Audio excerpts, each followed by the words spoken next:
Olá, um prazer tê-lo aqui assistindo esse nosso vídeo, pelo Dia Internacional de Conscientização da Violência contra a Pessoa Idosa, ou seja, uma data de extrema importância para alertar, para aguçar as nossas ideias, a nossa atenção para os vários tipos de violência que ocorrem contra os idosos. E o meu trabalho, a minha missão hoje aqui é falar um pouco de legislação. Eu sou advogada, sou brasileira, cidadã italiana e moro aqui em Lisboa. E tenho a minha trajetória realizada no Poder Judiciário Federal do Brasil. E depois da minha reforma no Poder Judiciário do Brasil, eu iniciei uma nova carreira voltada para a longevidade. Minha missão é despertar o interesse do público maduro, do público sênior, no aprendizado constante em todas as informações que possam fazer com que ele seja o protagonismo de sua própria vida. Esse é o meu trabalho no meu projeto Across the Seven Seas, e no meio dessas informações que passo, sempre dou um jeitinho de contar de leis, de legislação, dos direitos que amparam os idosos, no Brasil e no mundo também, porque eu sou uma produtora de conteúdo e gosto muito de escrever sobre o que eu encontro nas nações que eu investigo, que eu pesquiso. O meu trabalho aqui hoje, eu vou focar um pouco mais no direito brasileiro de proteção do idoso. Mas inicio aqui a nossa conversa, esse nosso momento, falando também um pouco de história legislativa, de quando é que começa no mundo ocidental a se falar na proteção do idoso. Tá? E para a nossa introdução, eu gosto muito dessas frases, que é para um alerta, para nós sabermos que toda a nossa luta de combate ao idadismo, de defesa dos direitos do idoso, tem sim base legal. E eu lanço aqui essas perguntas. Sabia que o nosso direito de envelhecer em condições de dignidade está estruturado, assegurado em lei? É uma lei que prevê esse nosso direito. E que nos termos de um acordo internacional, o Brasil e outros países atestaram que o potencial do sênior constitui sólida base para o desenvolvimento futuro, devendo a sociedade recorrer cada vez mais a competências, experiência e sabedoria dos idosos. É um dever da sociedade, isso está previsto em lei não só para o Brasil, é um acordo internacional, mais para frente nós vamos ver que acordo foi esse. Então, é um dever, não é uma opção. A sociedade tem esse dever de valorizar os idosos, sim. E ficou também estabelecido num documento que os idosos devem ter a oportunidade de trabalhar até quando queiram e de serem capazes de assim o fazer, e de ainda continuarem a ter acesso à educação e aos programas de capacitação. Eu falo isso com ênfase, eu tenho 63 anos, e hoje nós, ao passo que debatemos muito a questão da longevidade, do envelhecimento saudável, sabemos de muitos problemas da falta de espaço, falta de respeito aos idosos, por exemplo, com relação ao trabalho. Por isso eu destaquei esse trecho também. Tem lei que prevê esse nosso direito de nós trabalharmos até quando quisermos. E assim eu inicio para falar um pouco, então, da história, da trajetória de quando começa a legislação, os órgãos internacionais a falarem desses nossos direitos e da nossa proteção. Lembrando que, enquanto os organismos internacionais e nacionais estão sempre enfatizando esse fenômeno do crescimento demográfico do público 50 a mais, isso hoje em dia, acho que todos nós já sabemos, né, que em 2050 seremos parcela significativa na pirâmide etária, mas nós sabemos também que muito se fala com uma preocupação econômica, tá certo? Só que do outro lado, nós, a sociedade madura, a sociedade sênior, nós temos que nos preocupar, sim, com amparo legal que garanta a nossa participação ativa e saudável da sociedade. Eu gosto muito de frisar isso.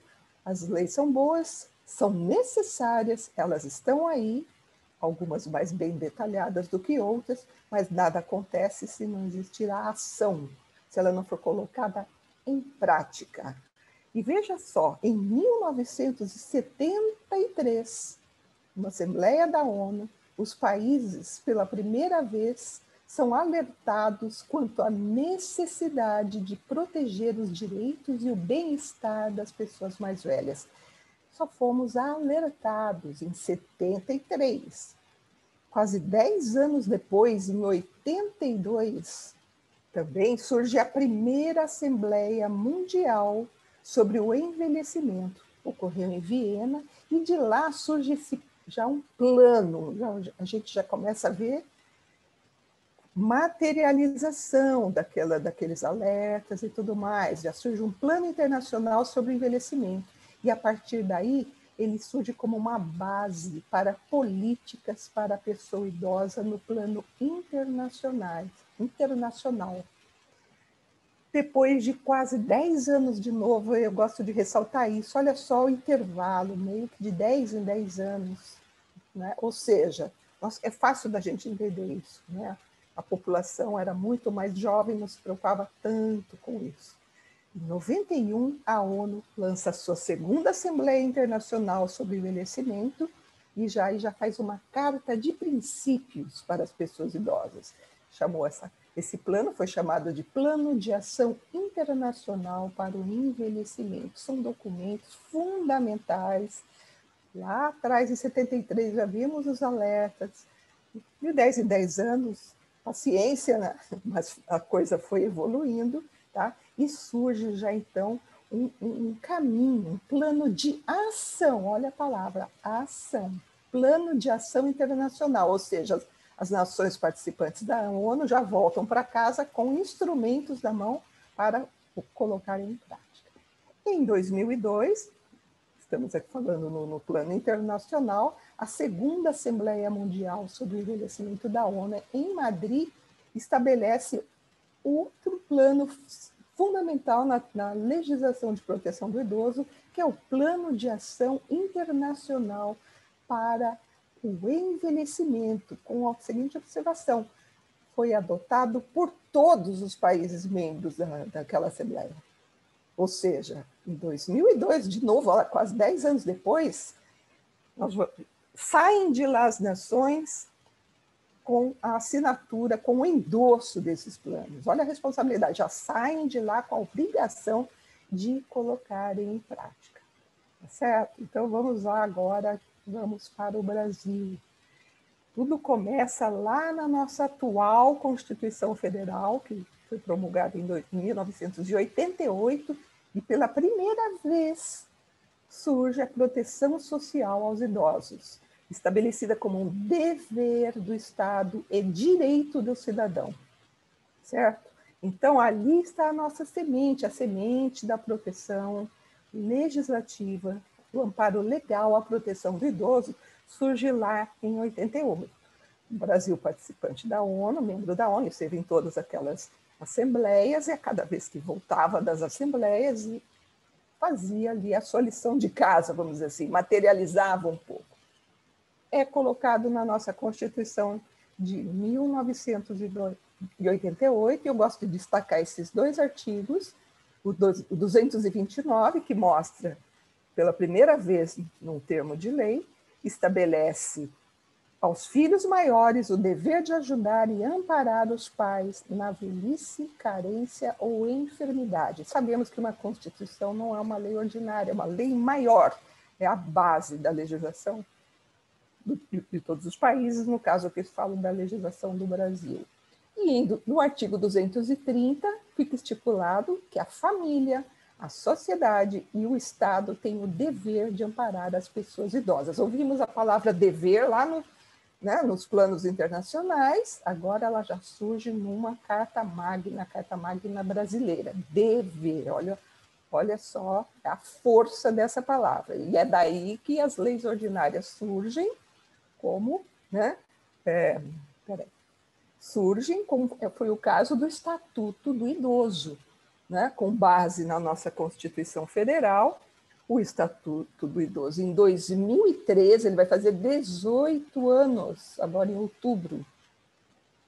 Tá? Em 18 anos, sendo que ele estabelece em 118 artigos, todos ancorados lá na Constituição, né, que eu acabei de ler, tá? E vai, então, começa a detalhar a preservação da dignidade da pessoa, do brasileiro, sem distinção de origem, raça, sexo e idade. A coisa já começa a ir mais para o detalhe e para o concreto.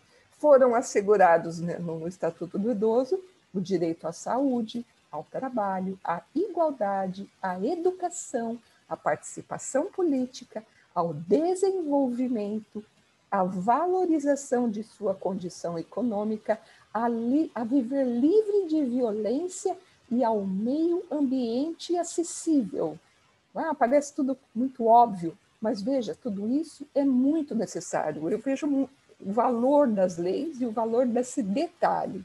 Fica bem ali discriminado ao que nós, os idosos brasileiros, tá, temos de direito, o que a lei nos assegura. E no artigo 96, né, quem me conhece sabe que eu falo isso com paixão, até eu gosto de ver a regra, o termo, né, a palavra concretizada. E o artigo do idoso, olha só, traz o Estatuto do Idoso traz aí um artigo de caráter penal. Artigo 96. Discriminar a pessoa idosa, impedindo ou dificultando acesso às operações bancárias, aos meios de transporte, de contratar ou por qualquer outro meio ou instrumento necessário ao exercício da cidadania por motivo de idade, pena, reclusão de 6 meses a 1 ano e multa. É reclusão, não é nem detenção. Então, é um dispositivo penal dentro do Estatuto do Idoso. Parágrafo 1º. Olha só o detalhe. Parágrafo 1º. Na mesma pena incorre quem desdenhar, humilhar, menosprezar ou discriminar pessoa idosa por qualquer motivo. 6 meses de reclusão a 1 ano. E a pena será aumentada em 1/3 se a vítima se encontrar sob os cuidados ou responsabilidade do agente. Vamos pensar nos lares, nas ILPIs, nos curadores. Se o idoso ainda depende, está sendo cuidado, ele tem alguém que o guarda, que a família também entra, né, nesse parágrafo, a pena é até mais grave. É necessário, né? É o que nos dá força, e sabemos no Brasil, por exemplo, lá nós temos um canal que é o Disque 100, né, que é como se fosse um pedido de socorro. No Disque 100 existem vários ramais, vamos dizer assim. Se for uma violência contra a criança, é um caminho, o tratamento da denúncia, se for contra a mulher, é outra. E existe também o caminho do Disque 100 para a violência contra o idoso. Então, é isso aí. Uma vez um crime, uma ameaça, o caso de uma violência, não só a vítima, como alguém que presencie a situação, ele ali faz a denúncia, e o Estado, com toda a sua estrutura que existe para amparar os órgãos de proteção, vão tomar as medidas cabíveis. E judicialmente, nós sabemos como que é, porque os processos serão, né, embasados em todas essas leis, e certamente o Estatuto do Idoso já foi e é, muitas vezes, fundamento da defesa do idoso em muitos processos. Faço aqui uma síntese, pequena síntese, dos direitos do idoso previstos no nosso Estatuto do Idoso. Nós temos direito ao respeito, inviolabilidade da integridade física, psíquica e moral do idoso. Aos maiores de 65 anos que não terem como se sustentar, é garantido um salário mínimo por mês, conforme a nossa lei orgânica da assistência social. Nós temos o direito à moradia digna, com sua família ou instituição pública ou privada.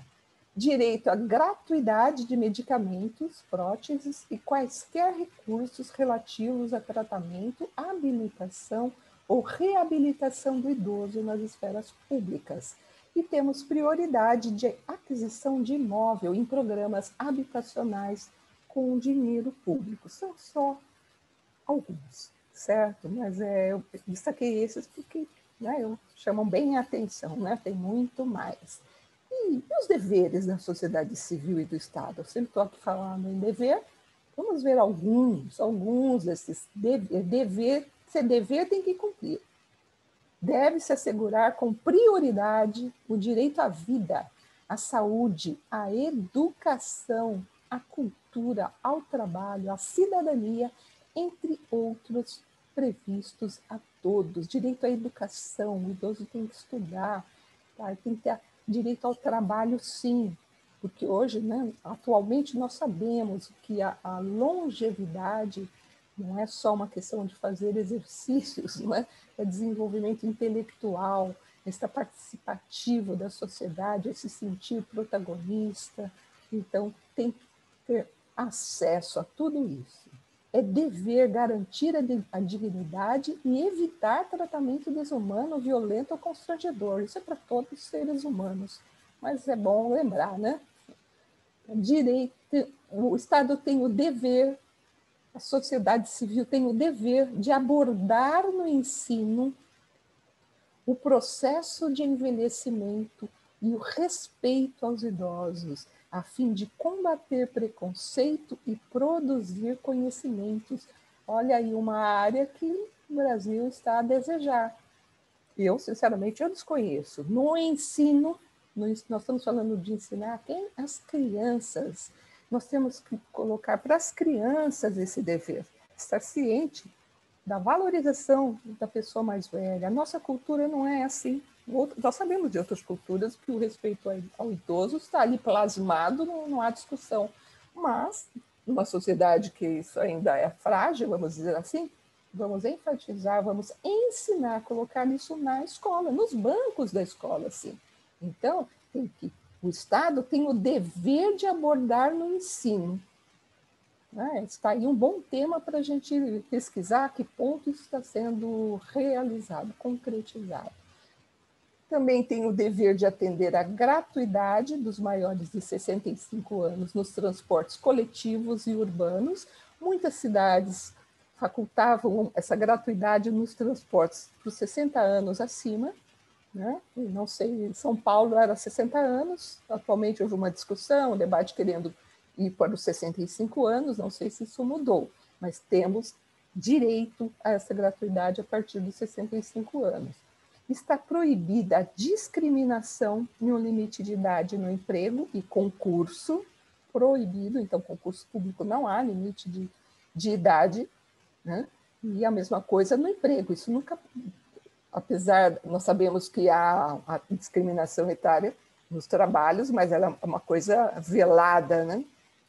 É uma outra discussão, falar né, do acesso ao trabalho pelas pessoas mais velhas, mas pelo Estatuto do Idoso está proibida a imposição, a definição de uma idade, né, o limite de idade para um emprego.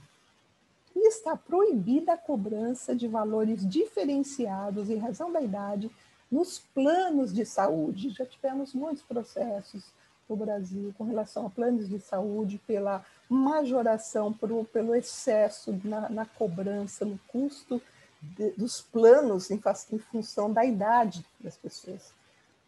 Então, tudo existe regras, né? e leis, e felizmente temos o Estatuto do Idoso com um arcabouço legal muito bom, muito positivo. Né?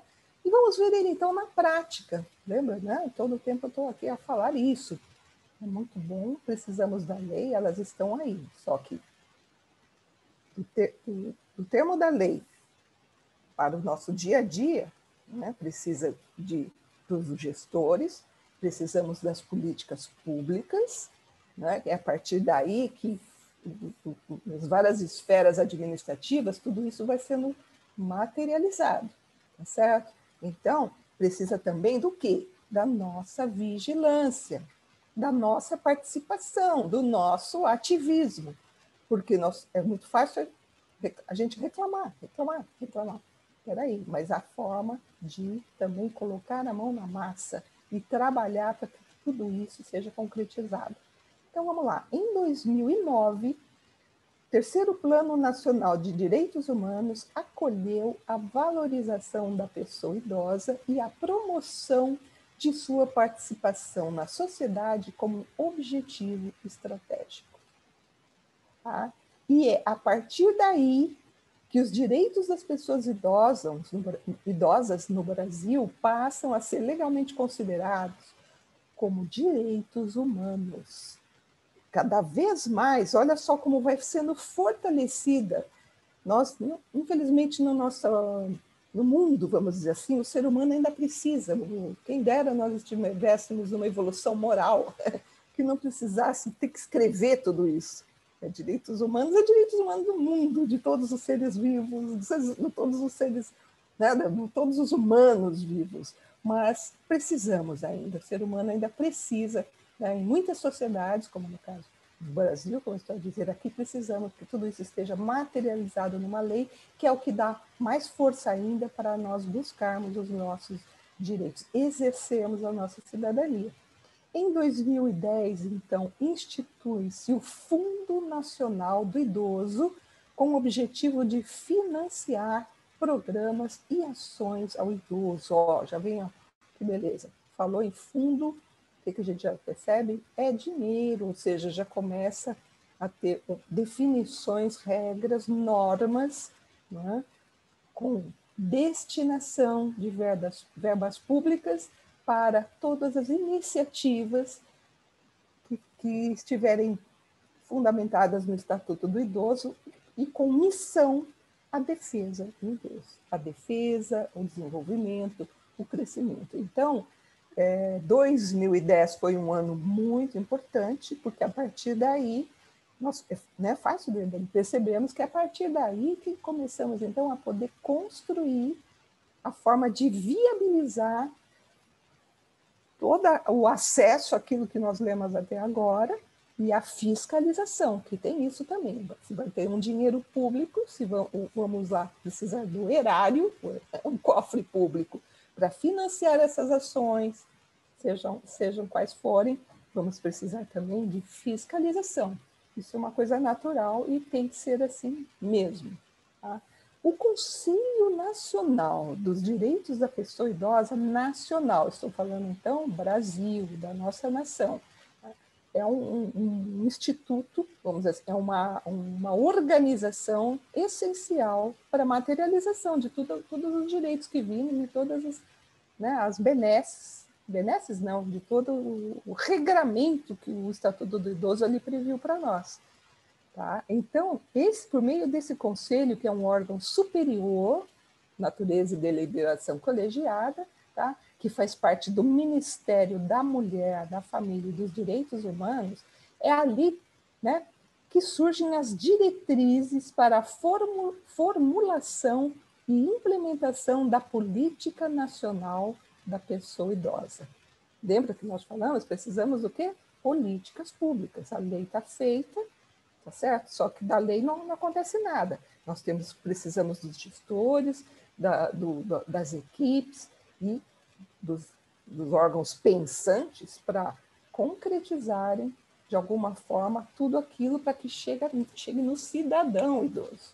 Tá certo? Então, o Conselho Nacional é mola mestra. Tá? E é por meio dele, do grande, da nação, né?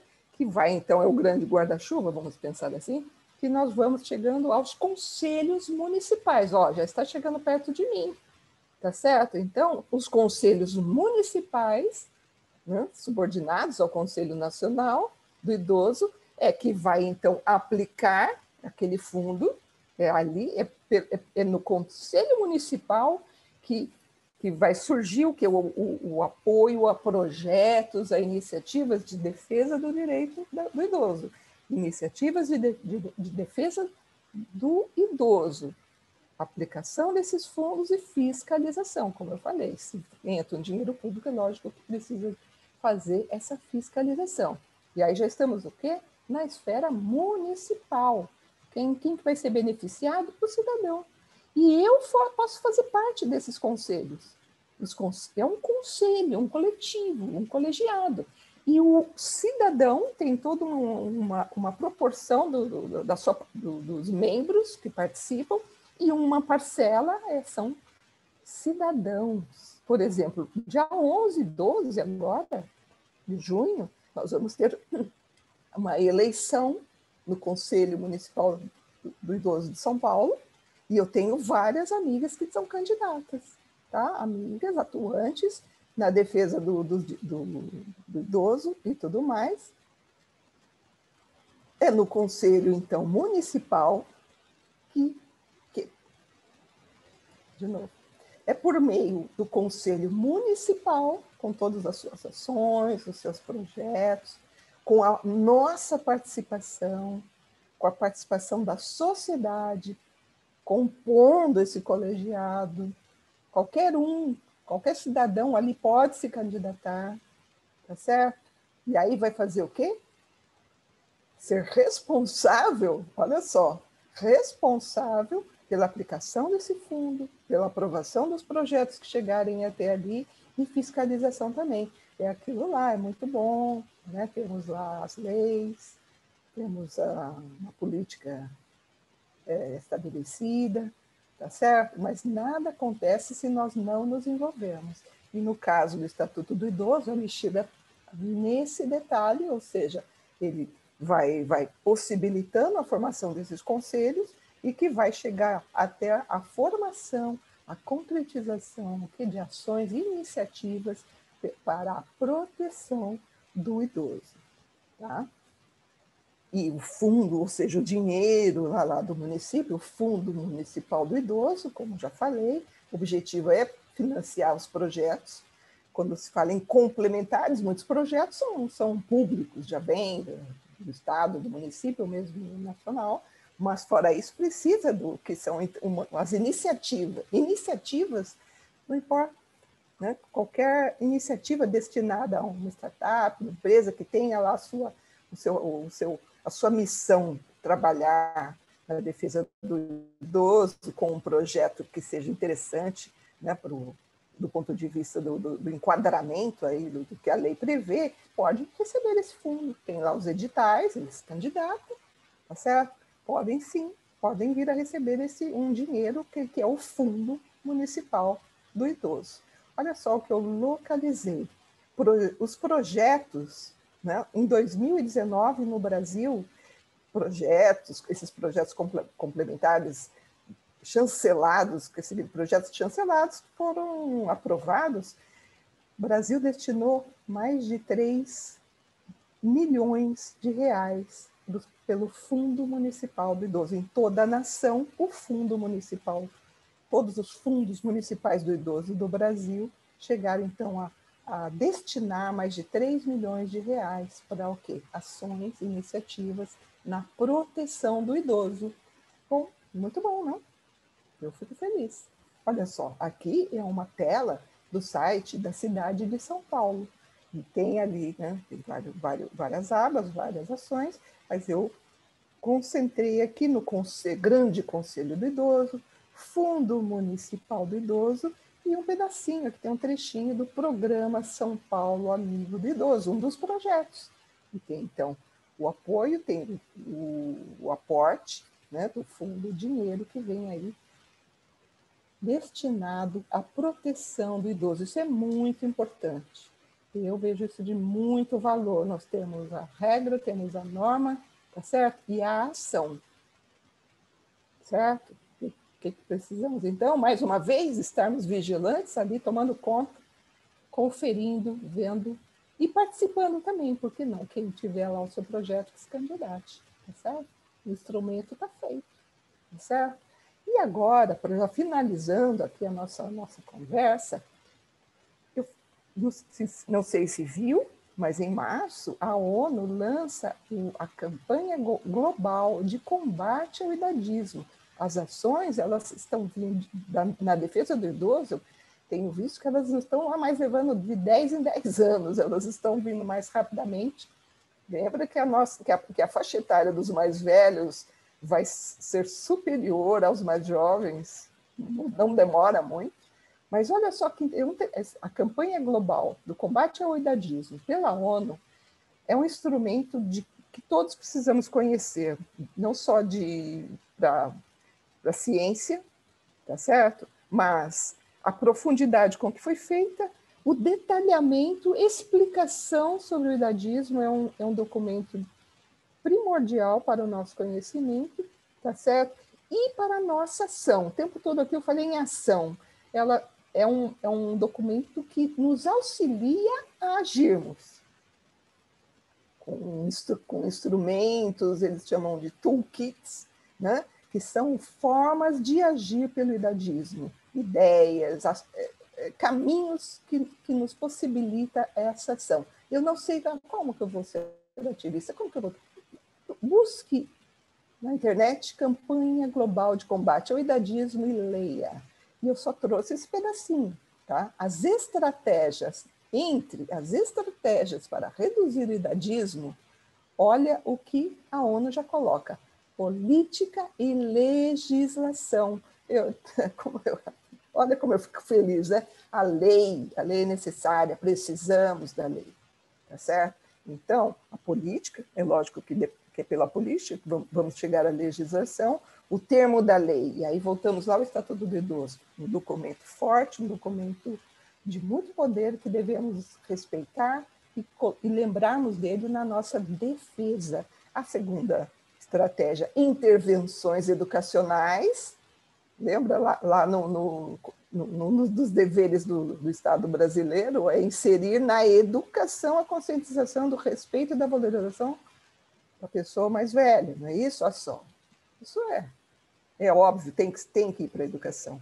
E intervenções para contato intergeracional, olha que interessante, é uma estratégia para combater o idadismo, a vida intergeracional, é assim que se passa a respeitar, não tem que haver diferença alguma, temos que respeitar o jovem, o idadismo não é só contra o idoso, é também contra o jovem, então, que tudo isso fique bem claro, bem chamativo na nossa mente. Tá? Mas o meu papel hoje aqui foi falar de lei, de legislação, e por isso eu trouxe esse dispositivo, esse trechinho bem pequenininho da campanha global do combate ao idadismo.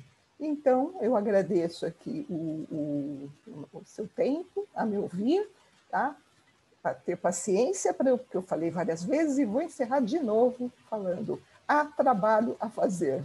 Apesar do bom arcabouço legislativo que protege os idosos brasileiros, é necessário que essas normas sejam de conhecimento de toda a sociedade e principalmente de todos os idosos. As previsões legais vigentes não podem se tornar letras mortas. Não adianta só ter a lei linda e nós só ficarmos falando mal dos políticos, né? Vamos arregaçar as mangas e vamos trabalhar. Eu agradeço esse momento, me coloco à disposição para o que for necessário. Tenho aqui os meus dados de e-mail, LinkedIn e meu projeto, a Prose 7Cs. Fique à vontade, entre em contato. Gosto muito de falar, gosto muito de conversar, e o que eu puder ajudar, colaborar, estou à disposição. Muito obrigada.